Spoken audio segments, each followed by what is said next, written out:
시편에는 총 150편의 시가 수록되어 있습니다. 그 중에 34편이 누가 썼는지 알 수 없는 시입니다.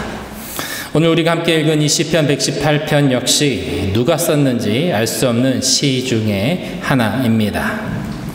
시편의 많은 부분을 다윗이 썼기 때문에 이 시도 다윗이 자신이 겪은 그 고난의 시간을 거쳐서 이스라엘의 왕으로 즉위한 다음에 하나님 앞에 감사의 마음을 올려드린 그 시다라고 보는 학자들도 있지만 확증하기는 어렵다고 합니다. 그러나 우리가 이 시를 함께 읽었을 때 시인은 다윗이 경험했던 그와 같은 고난의 시간을 통과한 사람이라는 것을 우리는 알 수 있습니다.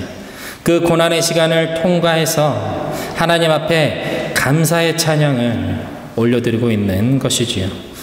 그 고난을 지나온 사람, 그 고난의 시간을 버텨낸 사람, 그 사람의 찬양은 여호와께 감사하라, 여호와께 감사하라 라는 그 말로 시작됩니다. 오늘 보면 1절의 말씀을 우리 한 번 더 같이 읽겠습니다. 시작. 여호와께 감사하라, 그는 선하시며 그의 인자하심이 영원하매로다. 감사하라 라는 말은 손을 쭉 뻗다 라는 뜻을 가지고 있다고 합니다. 발을 쭉 뻗고 있는 이 모습은 유대인들에게는 아주 익숙한 풍경입니다. 바로 하나님을 찬양하는 모습을 연상시키기 때문입니다. 그래서 이 단어는 하나님께 찬양하다, 자복하다, 인정하다 라는 뜻으로 사용된다고 합니다. 그래서 여호와께 감사하라 라는 말은 여호와 앞에 엎드려 예배하라, 여호와를 인정하라, 여호와께 찬양하라 라는 뜻을 함께 담고 있습니다. 감사한다는 것, 그것은 하나님께서 나에게 하신 일들을 인정하는 것입니다. 내가 한 것, 내가 이룬 것, 내가 만든 것이 아니라 하나님께서 허락하셨고 하나님께서 나에게 해주셨다, 하나님께서 나를 도와주셨다 라고 인정하고 내 입술로 고백하는 것입니다. 하나님을 향한 감사의 이유가 이 1절의 말씀에서는 두 가지로 나타나고 있습니다. 하나는 여호와 하나님의 선하심, 그리고 또 하나는 하나님의 인자하심입니다. 첫 번째로 선하심이라는 이 히브리어 단어는 토브라는 단어라고 합니다. 이 단어는 단순히 착하고 도덕적으로 선한 그런 것을 뜻하지 않습니다. 오히려 이 단어는 완전함이라는 뜻에 가깝다고 합니다. 시인은 하나님의 완전하심을 찬양하는 것이죠. 세상을 바라보면서 광대한 자연을 보면서 이 모든 것을 운행하시고 다스리시는 그 하나님은 선하시고 완전하시구나, 그분은 부족함이 없으신 하나님이시구나 라는 것을 시인은 찬양하고 있는 것입니다. 그 완전하신 하나님께서 내 삶도 인도하고 계시구나, 그 선하신 하나님의 영향력 아래 우리의 인생이 놓여 있구나, 그것에 대해서 감사하고 노래하는 것입니다. 또 한 가지는 하나님의 인자하심입니다. 이 단어는 인자, 자비를 뜻하는 히브리어 헤세드라는 단어를 사용합니다. 우리말로 인자는 다른 사람에게 호의를 베푸는 것을 의미합니다. 그러나 유대인들은 이 헤세드라는 단어를 친절함과 관대함이라는 그 의미를 넘어서 언약 백성에게 베푸시는 하나님의 한결같은 사랑을 나타내는 단어로 사용합니다. 한결같다, 변하지 않는다라는 뜻이죠. 그 변하지 않는 하나님의 사랑을 찬양하는 것입니다. 그래서 NIV 영어 성경에서 보면 이 부분을 His love endures forever 라고 번역하고 있습니다. 헤세드를, 인자하심이라는 이 헤세드를 변하지 않는 영원한 하나님의 사랑으로 번역하고 있는 것이죠. 그렇습니다. 우리를 향한 하나님의 사랑은 변하지 않습니다. 세상이 다 변해도 하나님의 사랑은 변하지 않습니다. 우리가 죄인 되었을 때 우리를 사랑하신 하나님의 그 사랑은 영원히 변하지 않는 사랑이기 때문에 진리가 되고 그 진리가 우리를 구원한 것입니다. 출애굽한 이스라엘 백성들은 기나긴 광야길을 걸으면서 하나님께 계속해서 불평했습니다. 낮에는 뜨거운 태양 아래 걸어야만 했고 밤에는 추위에 떨면서 잠들어야 하는 그 광야의 시간이 계속되었기 때문입니다. 먹을 것이라고는 하나님께서 베풀어 주시는 만나뿐이었습니다. 이 만나는 배부르게 먹을 수 없는 음식이었습니다. 초콜릿처럼 달콤하지도 않았고 삼겹살처럼 고소하지도 않았습니다. 밋밋한 맛의 이 만나는 하루가 지나면 금세 썩어버리는지라 저장할 수도 없는 그런 음식이었습니다. 이스라엘 백성들은 하나님께서 하늘로부터 내려주시는 이 만나에 질려버렸습니다. 그렇지만 이 만나는 인류 역사상 출애굽 전에도 없었고 출애굽 이후에도 없었던 전설의 음식이 되었습니다. 하늘에서 내린 빵이었기 때문이죠. 먹을 것이 없는 광야에 이슬같이 내린 주님의 은총이 바로 그 만나였습니다. 그러나 이스라엘 백성들은 광야에서 구할 수 없는 채소와 고기가 먹고 싶었습니다. 마실 물이 없어서 불평하기도 했지요.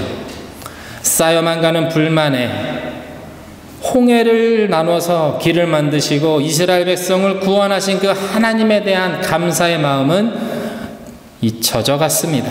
불만과 불평은 하나님의 약속에 대한 불신앙입니다. 하나님을 신뢰하지 못한다라는 것은 하나님에 대한 모욕이나 다름이 없었습니다. 그러나 하나님께서는 이스라엘 백성들을 끝까지 포기하지 않으셨습니다. 신실하신 하나님께서는 아브라함과 이삭과 야곱에게 약속하신 그 땅으로 그들을 끝까지 인도해 주셨습니다. 이스라엘은 하나님만 섬기는 백성이 되어야 했습니다. 그것이 하나님과 맺은 약속이었지요. 그러나 하나님께서 그 약속을 신실하게 이루신 하나님, 하지만 이스라엘 백성들은 그 약속마저 저버렸습니다. 어찌 보면 불평과 불만으로 가득 차 있었던 이스라엘 백성들이 약속의 땅을 받는다라는 것은 불공평해 보이기도 합니다. 그들은 약속을 깨뜨려 버렸기 때문입니다. 심지어 그들이 가나안 땅에 들어가서도 그들은 하나님을 잊어버리고 가나안의 신들을 섬기면서 그들을 인도하신 하나님을 잊어버렸지요. 그러나 하나님께서는 이스라엘을 완전히 버리지는 않으셨습니다. 위기 때마다 하나님께서는 사사들을 세워주셨습니다. 선지자들을 보내주셨습니다. 하나님의 마음에 합당한 왕들을 세워주셨습니다. 그렇게 해서 이스라엘이 겪고 있는 그 위기들을 타파하게 하셨죠. 이것이 이스라엘 민족의 역사입니다. 그들의 불순종과 죄악에도 불구하고 하나님께서 끝까지 이스라엘을 버리지 않으셨다라는 것. 그것이 바로 그들이 가지고 있는 성경이었습니다. 그것이 그들의 역사였습니다. 그래서 오늘 읽은 시편 118편의 이 시인 역시 그 하나님을 알고 그 하나님을 찬양할 수밖에 없는 것이죠. 하나님의 헤세드, 그 변하지 않는 하나님의 사랑은 영원합니다 라고 그렇게 찬양하고 있는 것입니다. 그는 이 말을 4개의 절에 걸쳐서 계속해서 반복합니다. 오늘 본문 2절에서 4절의 말씀 한번 같이 읽어보겠습니다. 시작. 이제 이스라엘은 말하기를, 이제 아론의 집은 말하기를, 이제 여호와를 경외하는 자는 말하기를 그의 인자하심이 영원하다 할지로다. 하나님의 인자하심이 영원하다라는 것을 찬양하는 그 주체들이 변화하고 있습니다. 그것은 누구든지 하나님을 아는 자들, 그 사람들은 변하지 않는 그 사랑을 찬양해야 한다라는 것이죠. 이 사랑을, 그 사랑을 세상 가운데 선포해야 한다라는 것입니다. 이스라엘 민족이 하나님을 찬양해야 합니다. 이스라엘의 첫 제사장으로 쓰임받았던 그 아론의 집으로 대표되는 이스라엘의 각 가정들이 하나님의 변하지 않는 그 사랑을 찬양해야 합니다. 그리고 모든 민족과 성별과 높고 낮음 그런 것들을 다 떠나서 여호와를 경외하는 모든 사람들은 하나님의 변하지 않는 그 사랑을 찬양해야 한다라고 말하고 있는 것입니다. 찬양을 다르게 말하면 칭찬이라 할 수 있습니다. 그래서 우리가 드리는 이 예배는 기본적으로 하나님을 칭찬해 드리는 것이라 할 수 있습니다. 하나님께서 하신 일을 하나님 앞에 그리고 사람들 앞에 고백하는 것이죠. 그리고 선포하는 것입니다. 그리고 하나님은 위대하시다. 하나님은 완전하시다. 하나님은 선하시다. 하나님의 그 사랑은 변함이 없다. 라고 하나님을 높여드리는 것입니다. 그것이 우리 예배의 본질입니다. 사랑하는 민혜복음교회 성도 여러분, 하나님을 칭찬해 보십시오. 하나님, 당신은 나에게 이런 분이십니다. 라고 선포해 보십시오. 하나님, 당신께서 나에게 이렇게 행하셨습니다. 그런 주님을 내가 지금 찬양합니다. 그렇게 외쳐보십시오. 주님의 임재가 여러분의 고백을 타고 곧바로 임하는 것을 경험하게 되실 것입니다. 믿음으로, 감사함으로 그렇게 찬양하며 고백하며 나아갈 때 하나님께서는 그 고백을 받으시고 기뻐하시는 분이기 때문입니다. 그리고 그 고백을 하는 자를 하나님께서는 축복해 주시지요.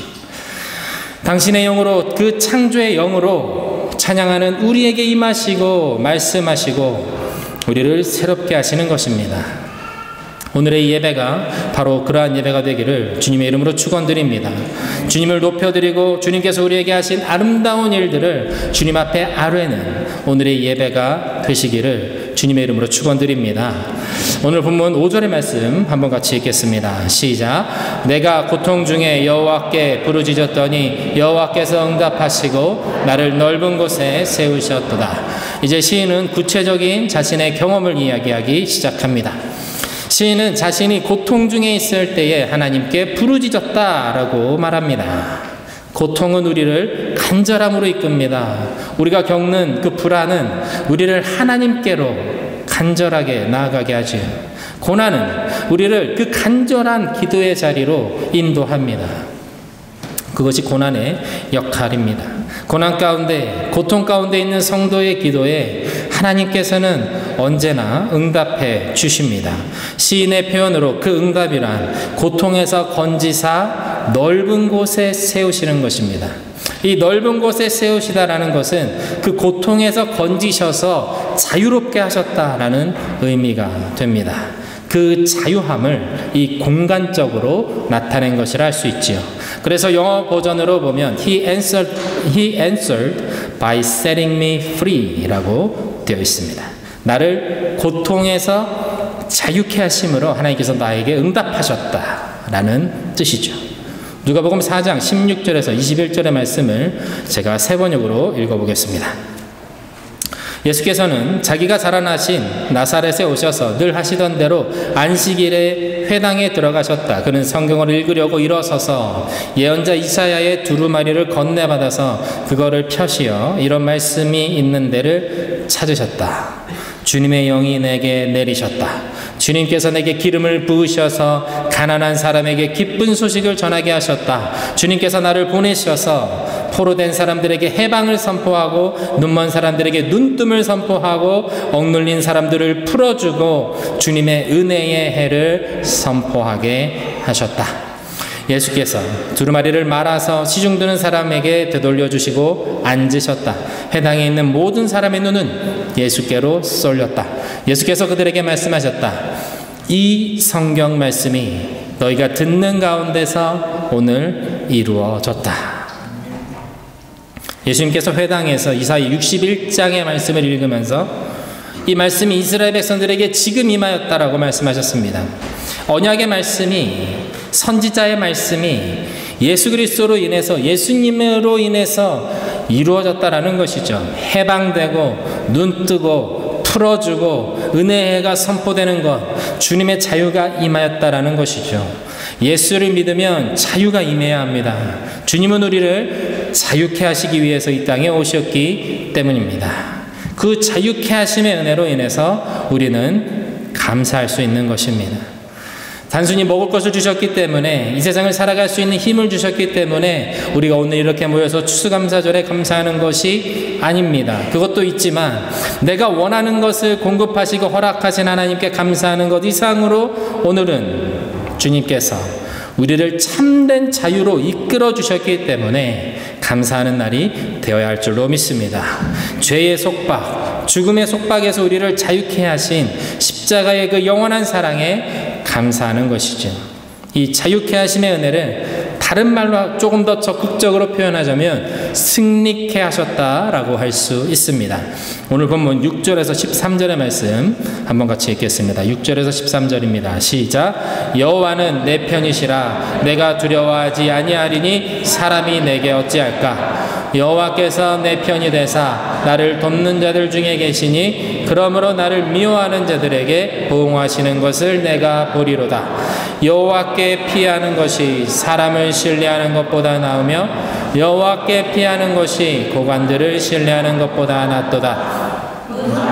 나를 에워쌌으니 내가 여호와의 이름으로 그들을 끊으리로다. 그들이 나를 에워쌌으니 내가 여호와의 이름으로 그들을 끊으리로다. 그들이 벌들처럼 나를 에워쌌으나 가시덤불에 불같이 타 없어졌나니 내가 여호와의 이름으로 그들을 끊으리로다. 너는 나를 밀쳐 넘어뜨리려 하였으나 여호와께서는 나를 도우셨도다. 사랑하는 믿음의 본께 성도 여러분, 여호와 하나님께서 우리 편이 되어 주십니다. 할렐루야. 하나님이 우리 편이 되어 주십니다. 저는 개인적으로 여호와 하나님께서 내 편이 되어 주셨다라는 것, 이것이 너무나도 큰 위로여 기쁨이 되는 것을 이 말씀을 준비하며 새삼스럽게 다시 느끼게 되었습니다.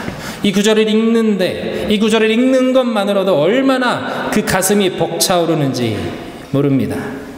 알 수 없는 담대함과 그 용기가 내 안에서 일어나는 것을 느낄 수 있었습니다. 동일한 은혜가 여러분에게 임하기를 축원드립니다. 이것이 말씀의 능력이 아니고 무엇이겠습니까? 시인은 자신이 겪은 많은 일들, 그 원수들의 공격들, 그 나라가 자신을 공격하고 벌들처럼 대적들이 그를 에워쌌지만 여호와의 이름으로 그 모든 원수의 공격을 물리치고 승리하게 하신 그 하나님을 찬양하고 있습니다. 세상은 끊임없이 우리를 밀쳐서 넘어뜨리려고 합니다. 그러나 여호와 하나님께서 우리 편이 되어 주심으로 우리는 승리할 수 있습니다. 여호와 하나님께서 우리 편이 되시기에 우리는 승리할 수밖에 없습니다. 세상은 우리를 가둬두려고 하지요. 그러나 하나님께서 우리를 넓은 곳에 세우시며 자유케 하시는 분이십니다. 오늘 이 말씀에 의지해서 믿음으로 주님께 감사하며 찬양하는 저 여러분 되시기를 주님의 이름으로 축원드립니다. 오늘 본문 15절 19절 말씀 같이 읽습니다. 시작. 의인들의 장막에는 기쁜 소리 구원의 소리가 있으며 여호와의 오른손이 권능을 베푸시며 여호와의 오른손이 높이 들렸으며 여호와의 오른손이 권능을 베푸시는도다. 내가 죽지 않고 살아서 여호와께서 하시는 일을 선포하리로다. 여호와께서 나를 심히 경책하셨어도 죽음에는 넘기지 아니하셨도다. 내가 의의 문들을 열지어다. 내가 그리로 들어가서 여호와께 감사하리로다. 아멘. 저는 이 17절 말씀을 가장 좋아합니다. 내가 죽지 않고 살아서 여호와께서 하시는 일을 선포하리로다. 영어로는 이렇게 되어 있습니다. I will not die but live and will proclaim what the Lord has done. 이렇게 되어 있습니다. 우리가 살아가는 이유죠. 우리가 살아야 하는 이유입니다. 하나님이 어떤 분이신지 세상 가운데 선포하기 위함입니다. 그것이 우리 그리스도인들의 공통된 사명입니다. 사도행전을 통해서 우리는 사도 바울이 로마의 총독과 권력자들 앞에서 담대하게 주님이 어떤 분이신지 전했던 것을 보았습니다. 우리 역시 우리 삶을 통해서 역사하심으로 자유케 하시고 승리케 하시는 우리의 편이 되어주시는 그 선하신 주님을 세상 가운데 선포해야겠습니다. 이것이 우리가 살아가는 가장 중요한 이유입니다. 하나님의 일하심을 증거하는 자들은 의의 문으로 들어가는 자격이 있는 자들이라고 말합니다. 시인은 의의 문으로 들어갔습니다. 의의 문, 그것은 곧 이 성전의 문을 의미합니다. 여호와 하나님의 임재가 있는 그 성전의 문으로 당당하게 들어갈 수 있는 그 권세, 그것은 구원받은 선택받은 주님의 백성에게만 주어진 특별한 권세요 자격입니다. 그곳에 들어가 하나님께 감사의 제사를 올려드리는 것, 그것이 이 시인에게는 세상을 살아가는 가장 중요한 이유가 됩니다. 사랑하는 민혜복음교회 성도 여러분, 오늘 우리는 추수감사 예배를 드리고 있습니다. 추수감사절은 신앙의 자유를 찾아서 메이플라워 호를 타고 영국을 떠난 크리스천들이 신대륙에 정착해서 첫 번째로 농작물을 수확한 것을 기념하며 주님 앞에 감사 예배를 드린 것이 그 기원이 되었다고 합니다. 하지만 이것은 단순한 그 수확의 기쁨에 대한 것만은 아니었습니다. 아무것도 없는 그 황무지를 개간하면서 그들이 신대륙에 도착한 첫 해와 두 번째 해 겨울을 지나면서 많은 사람들이 추위와 배고픔을 견디지 못하고 죽어갔기 때문입니다. 그리고 살아남은 자들이 개간한 땅에서 비로소 첫 열매를 수확하였고 그것을 가지고 하나님 앞에 드릴 때 그들은 수확의 기쁨이 아닌 살아서 하나님을 예배할 수 있게 하신 그것에 대한 감사로 드렸다라는 것이죠. 살아있다는 것입니다. 신대륙을 개척한 그들에게 살아있다라는 것은 하나님의 전적인 은혜가 아니면 불가능한 것이었습니다. 그들이 드리는 그 감사는 바로 그런 살아있음에 대한 감사였습니다. 그렇게 살아서 하나님께 예배하는 것이 그들에게는 최고의 감사의 절기가 되었습니다. 오늘 본문 17절에서 19절의 말씀을 우리 한 번 더 같이 읽고 오늘 말씀을 마치면 좋겠습니다. 함께 읽습니다. 시작. 내가 죽지 않고 살아서 여호와께서 하시는 일을 선포하리로다. 여호와께서 나를 심히 경책하셨어도 죽음에는 넘기지 아니하셨도다. 내게 의의 문을 열지어다. 내가 그리로 들어가서 여호와께 감사하리로다. 오늘 우리의 예배가 이 말씀을 담아내는 예배가 되기를 축원드립니다. 내 삶 가운데 역사하신 주님의 은혜를 기억하며 하나님의 전에서 주님께 감사의 찬양을 올려드리는 오늘의 예배가 되기를 주님의 이름으로 축원드립니다. 함께 찬양하시며 오늘 주신 말씀 가지고 기도하겠습니다.